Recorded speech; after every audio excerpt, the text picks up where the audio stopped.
Diese Fotos stammen aus einer Kamera, die neben einem toten Körper gefunden wurde. Das Verstörende daran ist nicht das Bild selbst, sondern der Zeitpunkt. Denn das letzte Foto wurde aufgenommen, nachdem der Fotograf bereits tot gewesen sein müsste. Was im Winter 1959 an Djatlov-Pass geschah, ist bis heute eines der beunruhigendsten und am wenigsten erklärbaren Ereignisse der Menschheitsgeschichte. 9 junge Menschen machten sich auf den Weg. Alle waren erfahrene Bergsteiger, alle körperlich fit. Keiner von ihnen war unerfahren oder leichtsinnig. Sie kannten extreme Kälte, sie kannten Gefahr und sie wussten genau, was sie dort oben erwartete. Gerade deshalb ist das, was in dieser Nacht geschah, bis heute nicht erklärbar. Der Djatlov-Pass liegt im nördlichen Uralgebirge, ein abgelegener Ort, fern von Städten, fern von Hilfe. Die Temperaturen fielen auf -30 Grad, der Wind war stark, die Sicht nahezu gleich Null. Die Einheimischen nannten den Berg Tscholatschachel, den Berg der Toten. Nicht wegen Lawinen, nicht wegen Unfällen, sondern weil man glaubte, dass dort etwas ist, das Menschen nicht duldet. Am 1. Februar 1959 schlug die Gruppe ihr Zelt am Hang auf. Alles deutete darauf hin, dass es eine ganz normale Nacht werden sollte.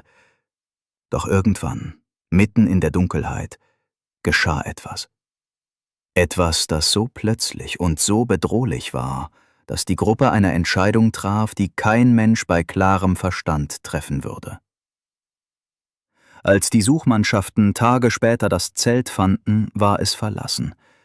Doch der eigentliche Schock folgte erst danach. Das Zelt war von innen aufgeschnitten, nicht von außen, nicht durch Gewalt von draußen, von innen. Bei -30 Grad hatten sie ihr einziges Schutzmittel zerstört und waren hinaus in die Nacht geflohen. Fußspuren führten weg vom Zelt, ungeordnet, hastig, einige barfuß, andere nur in Socken.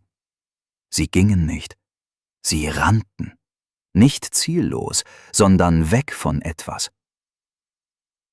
Die ersten Körper wurden am Rand des Waldes gefunden. Sie waren erfroren. Doch es gab keine Spuren eines Kampfes, keine Hinweise auf ein Tier.